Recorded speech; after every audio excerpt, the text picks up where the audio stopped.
예전에 코미디 프로그램 중에서 잃어버린 소리를 찾아서라고 하는 코너가 있었습니다. 나레이터가 각종 소리를 아주 코믹하게 소개하는 그러한 형식인데, 명절날에 들리는 고향의 소리, 둘째는 20만 원, 셋째는 30만 원, 둘째는 20만 원, 셋째는 30만 원. 이 소리는 충청북도에 사시는 이 아무개 할아버지가 큰 아들 들으라고 하는 소리입니다. 누구에게 들으라고 하는 소리들이 있죠. 성경 말씀도 결과론적으로는 모든 세대, 모든 사람들에게 들려주신 말씀이지만, 예수님께서 말씀하실 그 당시에는 1차적으로 들어야 할 대상이 있습니다. 어떤 특정한 상황 속에서 특정한 사람 들으라고 주신 말씀이죠. 예를 들면 아내들이여 남편에게 복종하라. 누구 들으라고 하는 말씀입니까? 누구? 아내 들으라고 하는 말씀이죠. 1차적으로는 아내들이 듣는 말씀입니다. 남편들아 아내를 사랑하며 괴롭게 하지 말라. 그건 남편 들으라고 하는 말이죠.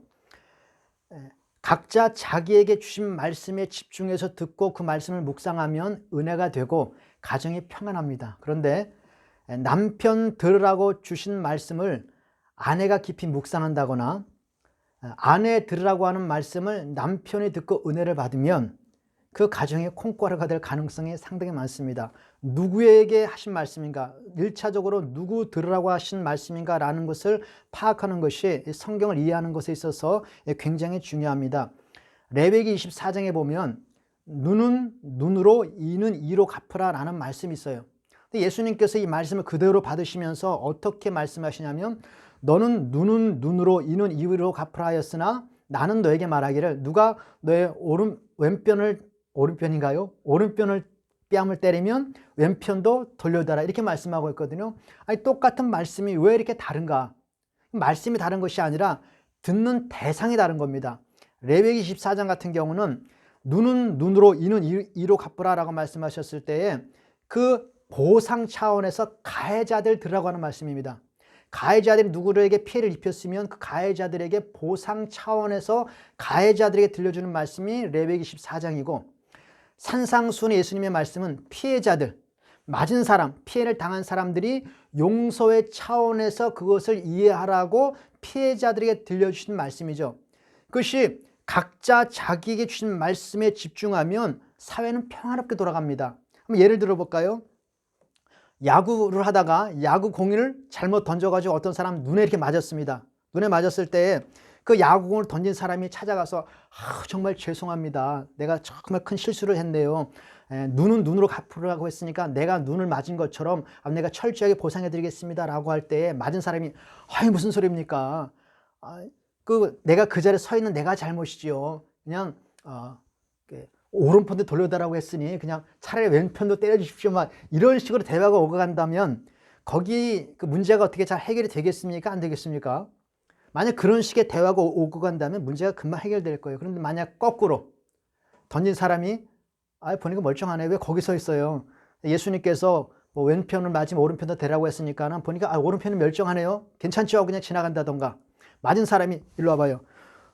눈은 눈으로 갚으라고 했으니 나 오른쪽 눈 맞았으니까 일로 와보시오, 눈탱이 대라고 하면서 주먹으로 눈탱이를 팍 때린다. 그러면 그 사회가 굉장히 혼란스러워지겠죠. 누구에게 들려주는가? 그 말씀을 받는 자가 자기에게 주신 말씀을 이해하고 그 말씀을 순종하는 것이 굉장히 중요하다라고 하는 거죠. 이 탕자의 비유 역시 1차적으로, 물론 탕자의 비유는 모든 사람에게 들려주신 말씀이죠. 그러나 예수님께서 이 말씀하셨을 때 1차적으로 들으라고 하신 대상이 누군가, 그것이 굉장히 중요하다는 겁니다. 여기 말씀해 보니까 15장 2절에 바리새인과 서기관들이 수군거려 이르되 이 사람이 죄인을 영접하고 음식을 같이 먹는다 하더라. 그러니까 바리새인들과 서기관들이 예수님께서 세리와 죄인들과 함께 어울려 식사하는 것을 보고 굉장히 못마땅하게 여겼습니다. 수군거렸다라고 하는 것은 굉장히 불평과 원망을 했다는 것이거든요. 불평하고 원망하고 예수님에 대해서 굉장히 불쾌하게 여길 그때에 예수님께서 그들 들으라고 이 말씀을 하신 것이죠. 근데 이것이 왜 중요하냐면 그 1차적인 대상이 누구인가 따라서 이 성경의 해석이 전혀 틀려지기 때문에 그래요. 만약 이 말씀이 그 예수님에 대해서 굉장히 불쾌감을 가지고 있는 바리새인과 서기관들에게 들려주신 말씀이라고 한다면 이 말씀, 탕자의 비유에 나타나고 있는 이 말씀의 핵심 포인트가 어디에 있느냐라는 것이 달라지기 때문에 그래요. 만약 이방인들에게 이 말씀을 하셨다면 예수님의 포인트는 방탕하다가 돌아온 둘째 아들과 아버지의 관계의 핵심 포인트가 맞춰져 있습니다. 그런데 만약 이 말씀이 그 이방인들이 아니라 그 이방인들이 주님과 어울리는 것에 대하여 굉장히 불쾌하게 여기고 불평을 가지고 굉장히 화가 나 있는 바리새인들과 서기관들을 들으라고 하신 말씀이라고 한다면 이 탕자의 비유의 핵심 포인트는 어디에 있는가 하면 둘째 아들과 아버지의 관계, 여기에 포인트가 맞춰져 있는 것이 아니라 방탕한 아들이 돌아왔을 때에 그 돌아온 아들과 아버지가 사이좋게 지내는 것을 못마땅하게 여기고 있었던 첫째 아들과 아버지의 관계 이야기가 이 탕자 비유의 핵심 포인트가 된다는 거죠. 예수님께서 바리새인과 서기관들에게 1차적으로 들으라고 하신 말씀이었다면 이 핵심 포인트는 첫째 아들과 아버지, 그 사이에서 일어나는 일이 이 메시지의 핵심 포인트가 된다는 거예요. 그래서 중요하다는 겁니다. 이 서기관과 바리새인들 들으라고 예수님께서 두 아들이 있는데 라고 하면서 이 비유를 시작하셨다라고 하는 거죠. 그러면 이 예수님께서 1차적으로 들으라라고 말씀하셨던 서기관들과 바리새인들, 이들이 누구인가? 이것을 아는 것이 굉장히 중요합니다. 왜냐하면 이 복음서에 보면 바리새인들과 서기관들의 그 논쟁이 굉장히 많이 있습니다. 복음서를 이해할 때에 바리새인들, 서기관들을 이해하는 것이 성경을 이해하는 데 있어서 굉장히 필요하거든요. 이 바리새인과 서기관들을 알기 위해서는 한 주전 160년 이전으로 올라가야 합니다. 이들이 어떻게 생겨난 무리들인가? 이 이스라엘 역사상 이들이 어떻게 생겨났는가? 이것이 성경을 이해하는 데 굉장히 중요한데 우리가 잘 아는 역사적으로 알렉산더 대왕이 있지 않습니까? 이 알렉산더 대왕이 전 세계를 완전히 제패했습니다. 가장 넓은 땅을 가지고 있었죠. 근데 알렉산더가 죽고 나서 이 헬라 제국이 4개 영토로 분할돼서 통치가 됩니다. 근데 그 4개 지역으로 분할된 가운데 이스라엘 지역을 통치하는 왕조가 있었는데 그 왕조가 셀루쿠스 왕조라고 하는 그 왕조예요. 그 셀루쿠스 왕조에 아주 사악한 폭군 왕이 등장을 했는데 그것이 안티코스 4세라는 사람입니다. 이 사람은 유대인들을 굉장히 미워했어요. 그래서 유대인 말살 정책을 펴니다. 그래서 유대인들이 가장 싫어하는 것이 무엇일까를 골라서 하는 거죠. 그래서 안식일 철폐시키고 희생제사 철폐시키고 돼지고기를 강제로 먹이고 만약 돼지고기를 먹지 않거나 안식일을 지키거나 희생제사를 드리면 사형을 막 시키는 거죠. 유대인들이 견딜 수가 없는 겁니다.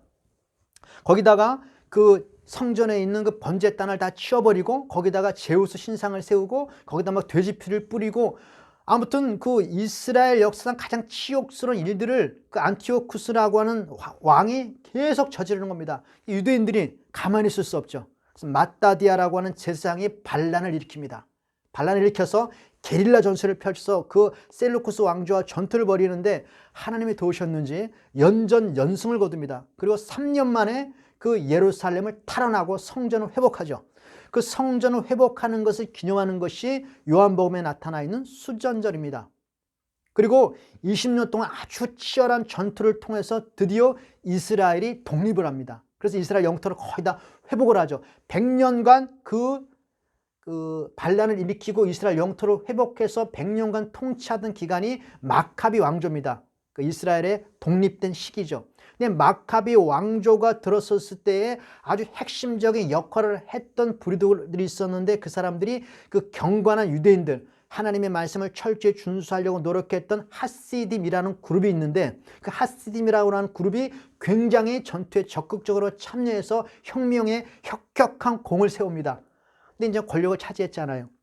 왕조가 세워졌잖아요. 그러면 각자 자기들의 그 어떤 이권을 찾으려고 하죠. 그래서 하시딤이 두 그룹으로 나눠지게 되었는데 그것이 하나가 사두개파, 하나가 바리새파입니다. 그래서 사두개파와 바리새파가 서로 야당, 여당이 번갈아 가면서 하는 것처럼 각자의 주도권을 서로 차지하면서 이스라엘의 핵심 세력으로 등장하게 되죠. 근데 사두개파는 그러니까 그 사독 계열의 제사장으로 알려져 있는데 이 사람들은 주로 상층부 기득권 세력입니다. 제사장들을 중심으로 해서 그 귀족들을 중심으로 한 그 상층부 기득권들, 이 사람들은 좀 상당히 세속적이고 현실주의적이며 성전의 제사가 온전히 회복돼야만 메시아가 다시 오신다라고 하는 사상을 갖고 있던 사람들입니다. 그래서 이 사람들은 권력을 유지하기 위해서는 이방인들과도 얼마든지 손을 잡는 현실주의적 사람들이죠. 그래서 그 사람들은 모세오경만을 성경으로 인정하고 영혼이나 부활 같은 것을 전혀 인정하지 않습니다. 그래서 예수님께서 그 마태복음 22장에 보면 부활 논쟁을 벌였을 때에 나서서 부활 논쟁을 벌인 사람들이 이 바로 사두개인들이죠. 그러면 이 바리새파는 어떤 사람들인가? 이 사두개파 사람들이 귀족을 중심으로 뭉쳐진 사람이라고 한다면 이 바리새파는 평민들을 중심으로 뭉쳐진 사람들이에요. 이 사람들은 성전을 중심으로 한 제사 회복에 초점을 맞추지 않고 철저한 율법 준수, 율법을 철저히 준수하고 우리들의 율법을 잘 지키면 메시아가 도래할 것이다라고 믿고 회당을 중심으로 열심으로 율법을 가르치고 율법을 배우는 사람들입니다. 이들은 평민 계층이기 때문에 자신의 신분을 상승할 수 있는 유일한 길은 성경을 잘 가르치는 랍비가 되는 겁니다. 그 당시에 이스라엘 왕도 없고 선지자도 없었기 때문에 율법을 잘 가르치는 사람이 당연히 존경을 받게 되겠죠. 그 율법을 가장 잘 많이 알고 잘 가르치는 사람은 그 당시 그 시대에 인정받는 지도자가 되는 겁니다. 그 예전에 지금은 없어졌습니다만은 우리 그 사람들이 한 번에 신문 수직 상승을 할 수 있는 유일한 길이 뭡니까? 사법고시 패스하는 것 아니겠어요? 그래서 얼마나 많이 공부를 했습니까? 마찬가지로 이 유대인 평민들이 열심으로 공부하고 율법을 잘 지키고 공부해서 인정을 받고 랍비가 되면 신분 상승이 되는 거죠. 이 랍비는 율법을 가르친 율법 교사들인데 이들이 율법을 가르칠 때 돈을 받지 않고 무료로 가르칩니다. 그럼 자기는 먹고 살아야 되잖아요. 먹고 살아야 되니까 자신들도 직업을 갖습니다. 근데 이 랍비들, 특히 유대인들, 이 바리새인들이 가장 고귀하게 여기는 직업이 수공업을 하는, 손으로 움직여서 이렇게 물건을 만드는 수공업자들을 상당히 높은, 좀 존귀하게 쳐주는 직업이었습니다. 근데 그 손으로 일하는 것 중에서 가장 오늘날로 말하면 신의 직장이 무엇인가? 손으로 일을 하면서 돈을 벌 수 있는데 율법도 배우고 율법도 공부하면서 돈도 벌 수 있는 직업. 그것이 누구냐? 율법을 필사하는, 손으로 쓰는 거잖아요. 손으로 쓰는 그 서기관들. 그 서기관들이 신의 직장입니다. 그러니까 당연히 율법을 많이 알고 존경을 갖다 보니까는 교만해질 수밖에 없습니다. 그래서 바리새파와 서기관들이 항상 예수님과 부딪혔죠. 그 바리새인들은 정말 이스라엘 백성이 바르게 살기 위해서는 율법을 철저하게 지키고 율법을 지키기 위해서는 세상과 죄인들과 분리되어서 그들만의 의로운 삶을 영위해야 된다고 주장했던 사람들이에요. 근데 예수님께서 죄인들과 같이 먹고 마시고 희희낙낙하는 것을 보니까 이 사람들이 열불이 터지는 거죠. 아니 어찌 이렇게 하는 행동을 보니까 예사로운 사람 같지는 않은데 적어도 선지자급은 되는 것 같은데 어찌하여 율법을 어기는가? 당신이 어찌하여 죄인들과 세리들과 하다못해 창기들까지 어울리는가? 그들과 같이 식사를 같이 하는가? 그들이 같이 밥을 먹는다는 것은 굉장히 중요한 의미가 있습니다. 같이 하는 형제라는 의미가 있거든요. 그러니까 이 바리새인들이 이 철저하게 율법을 지키기 위해서는 세상과 죄인과 이방인들과 철저히 분리되어서 살아야 하는데 이 예수님이 자꾸 그들과 어울리니까 화가 나고 견딜 수가 없는 겁니다. 그럼 함부로 할 수도 없어요. 기적도 행하고 하는 것을 보니까 예사로운 분이 아니거든요. 그냥 속으로 끓탕을 하는 겁니다. 그 불평과 원망과 끓탕과 분노로 가득 차 있는 그 바리새인들과 서기관들에게 예수님께서 그들을 바라보시면서 여보시오, 내가 당신들에게 들려줄 말이 있는데 어떤 사람에게 두 아들이 있습니다 라고 하면서 탕자의 비유를 말씀하는 것이죠. 그것은 이 탕자의 비유를 통하여 그 바리새인들과 서기관들을 바르게 교훈하시기 위한 방편으로서 이 말씀을 하셨다라는 겁니다. 이 탕자의 비유를 우리가 들어보면 둘째 아들이 아버지의 유산을 달라고 하면서 이 폐륜적인 행동을 할 때 우리는 알아요. 저 둘째 아들 놈 참 나쁜 놈이구나, 참 불효자야 라는 것을 쉽게 우리가 공감할 수가 있는데 첫째 아들에 대해서는 야, 저 사람 참 나쁜 놈인데 라고 공감하기가 쉽지 않습니다. 그 행동이 잘 드러나지 않거든요. 그런데 이 성경을 자세히 읽어보면 아버지가 둘째 아들에게 재산을 나누어 주었을 때 성경을 보니까 그 재산을 각각 두 아들에게 나누어 주었다라고 기록되어 있습니다. 둘째 아들에게만 나눠준 것이 아니라 첫째 아들에게도 아버지가 재산을 남겨주었어요. 근데 유대인의 전통에 의하면 항상 장자는 2배의 몫을 갖습니다.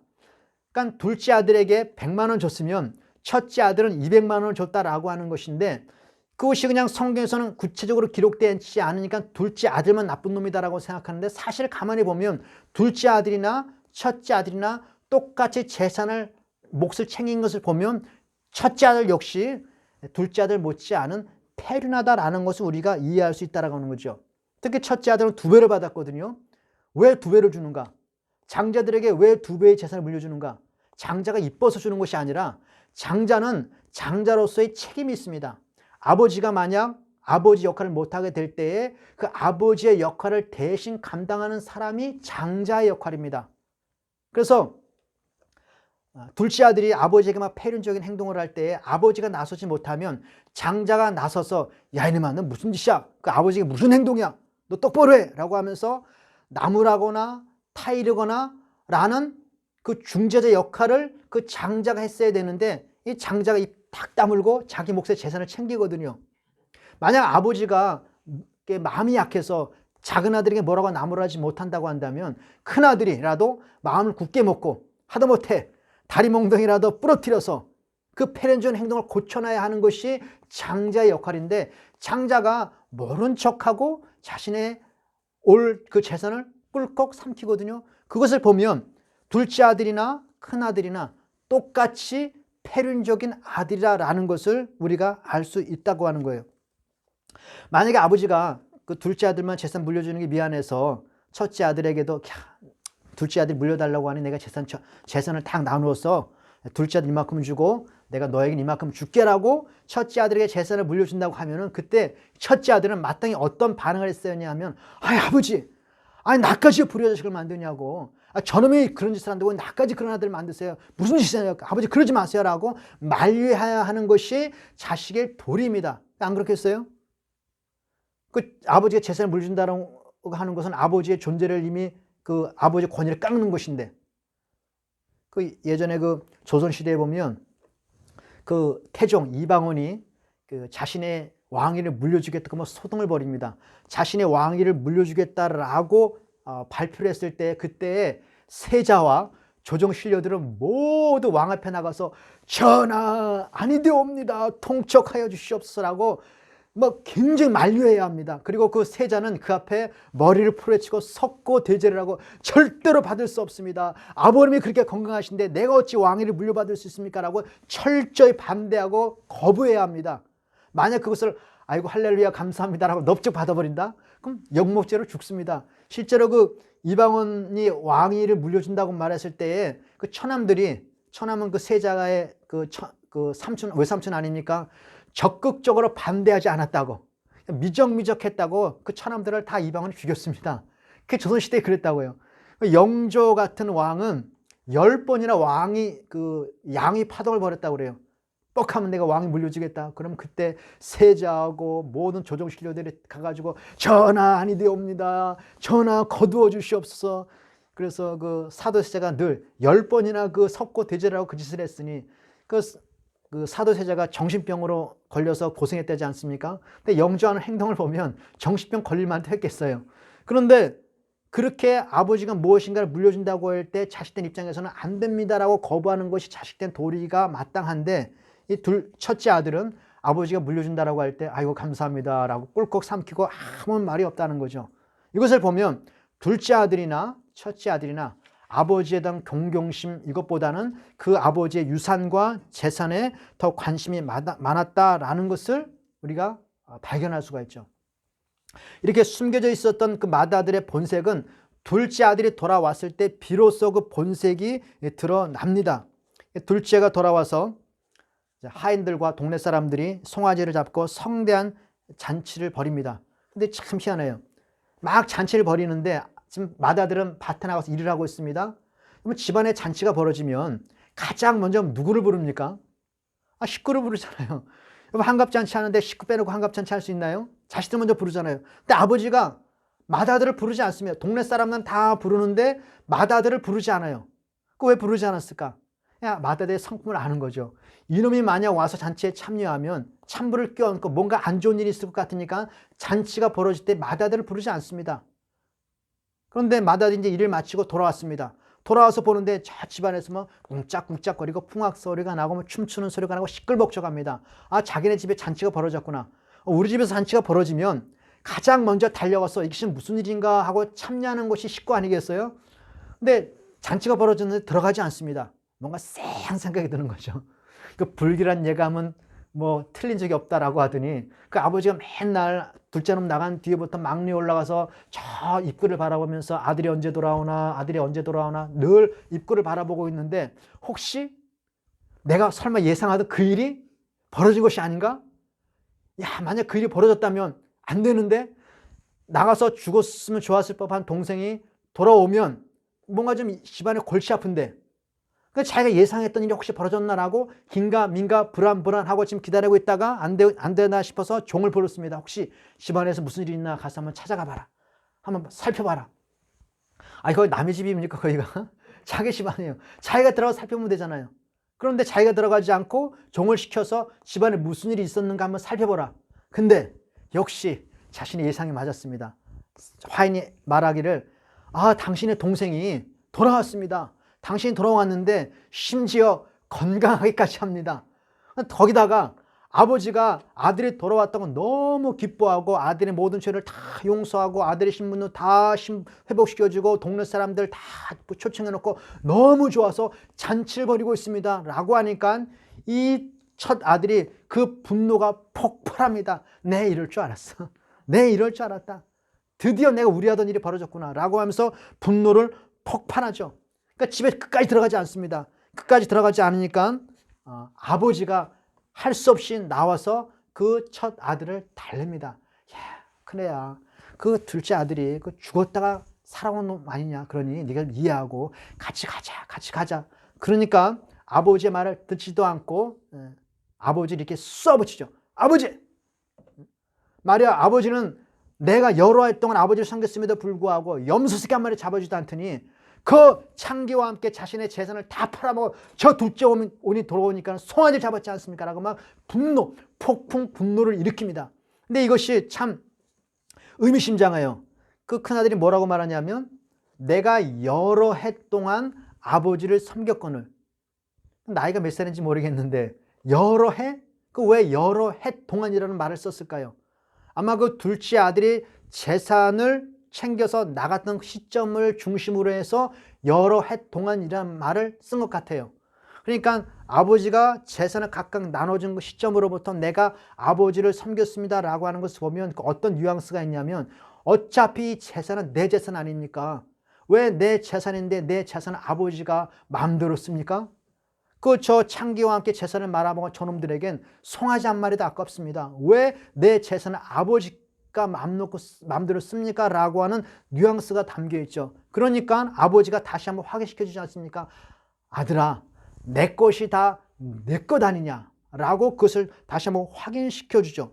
이것은 진짜 아버지에 대한 공경심도 없고 아버지에 대한 사랑도 없고 오로지 재산과 자신의 이득에만 눈이 멀어 있는 진짜 탕자는 둘째 아들보다는 첫째 아들 네가 아니냐라고 하는 그 메시지, 그것으로 이 바리새인들의 전곡을 찌르는 것이 예수님의 말씀이다라고 하는 것을 성경이 말씀해 주는 겁니다. 진짜 탕자가 누군가?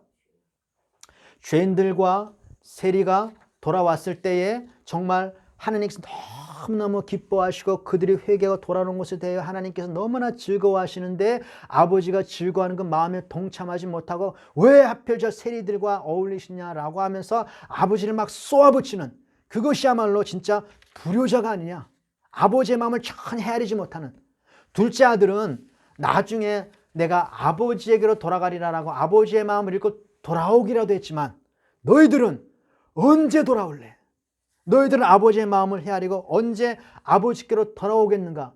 진짜 탕자의 모습을 하고 끝까지 고집을 피우고 있는 불효자는 바로 너희가 아닌가라는 것을 예수님께서 지적하는 것이고, 이제라도 둘째 아들이 돌아온 것처럼 너희도 아버지께로 돌아오라라고 하는 그 하나님의 간절한 외침을 우리들에게 말씀해 주고 있는 거죠. 바로 너희가 이 맏아들이 아닌가? 바리새인들을 향하여 그 고집스럽고 아버지를 향하여 분노를 일으키고 아버지의 마음을 전히 헤아리지 못하는 그 맏아들이 바로 너희가 아니냐라고 바리새인을 지적하셨을 때, 그 너희가 맏아들이 아닌가라는 이 메시지는 바리새인뿐만 아니라 오늘 우리들에게도 동일하게 던져주는 메시지이라는 겁니다. 사실 뭐 죄인이든 세리든 간에 수렁에서 빠져서 허우적거리다가 돌아온 사람이 나와 상관이 없으면 우리는 얼마든지 박수 쳐주고 얼마든지 환영해 줄 수 있지만, 만약 하느님께로 돌아와서 은혜를 받고 축복을 받는 사람이 나랑 이권에 관계되어 있는 사람이라고 하면, 아니면 내가 아주 눈에 가시처럼 미워하고 싫어하는 사람이라고 한다면 우리 역시 폭풍 분노를 일으킵니다. 아버지의 마음을 헤아리고 그를 같이 축복해주고 격려해주기보다는 아니 내게는 염소새끼 한 마리도 잡지 않더니 왜 저놈에게 저렇게 특별 대우를 해줍니까? 라고 폭풍 분노를 일으키죠. 특히 저 사람은 반드시 하나님께서 혼 좀 내줬으면 좋겠는데, 반드시 고난 좀 받았으면 좋겠는데 하나님께서 때리기는커녕 은혜를 주시고 축복을 주신다고 하면 내가 막 화가 나는 겁니다. 그것은 아버지의 마음을 헤아리기보다는 내 마음에 들지 않으면, 내가 원하는 대로 되지 않으면 그냥 뭐 둘째 아들이고 동생이고 아버지에게 막 들이받는 이러한 것이 그 불효자요 탕자의 모습인데, 바로 그것이 오늘날 우리들의 모습이 아닌가라고 성경이 말씀을 해주는 거죠. 15장 7절에 보니까 이런 말씀이 있습니다. 죄인 한 사람이 회개하면 하늘에서 회개할 것이 없는 의인 99을 인하여 기뻐하는 것보다 내가 더 기쁘다. 이것이 아버지의 마음입니다. 한 사람이 회개하고 돌아오면 너무너무 기쁜 것이죠. 계속 반복됩니다. 10절에는 죄인 한 사람이 회개하면 하나님의 사자들 앞에서 기쁨이 되느니라, 이렇게 말씀하시고, 그리고 비유를 하시면서 이렇게 말씀하시죠. 내 동생이 죽었다가 살아났고 내가 잃었다가 얻었으니 우리가 즐거워하고 기뻐하는 것이 마땅하다. 이게 아버지의 마음이고 우리들에게 요구하는 거거든요. 근데 여기서 우리가 즐거워하고 기뻐한다 할 때 이 즐거워한다라고 하는 단어는 내 자신이 기뻐하는 것도 포함되고 다른 사람이 기뻐할 수 있도록 격려한다라는 뜻도 있어요. 내가 비록 꼴보기 싫은 사람이라 할지라도 그가 회개하고 돌아온다면 아버지의 마음을 헤아리면서 격려해주고 축하해주고 함께 기뻐해주는, 그것이 마땅한 아들의 도리다라고 말하는 거죠. 그래서 마땅하다라는 단어도 성경에서 자주 나오는 것인데, 이것은 해도 되고 안 해도 되고 그러한 단어가 아니라 마땅히 그리해야 한다라는 뜻입니다. 자식이라면 아버지가 기뻐하면 나도 함께 기뻐하면서 그 기쁨에 동참하는 것이 자식의 도리이다.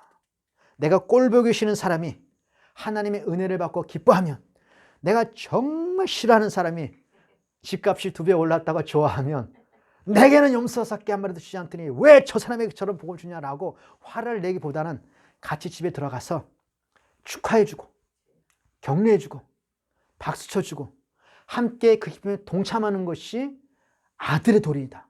왜 그래야 되느냐? 왜? 이유는 딱 하나입니다. 그래야 할 이유는 딱 하나입니다. 아버지가 좋아하시니까, 아버지가 기뻐하시니까 나도 기뻐하는 겁니다. 그것이 우리 그리스도인의 자세라는 것이죠. 전도하는 아들이 목사가 된 것이 많은 사람들이 굉장히 분노하고 있습니다.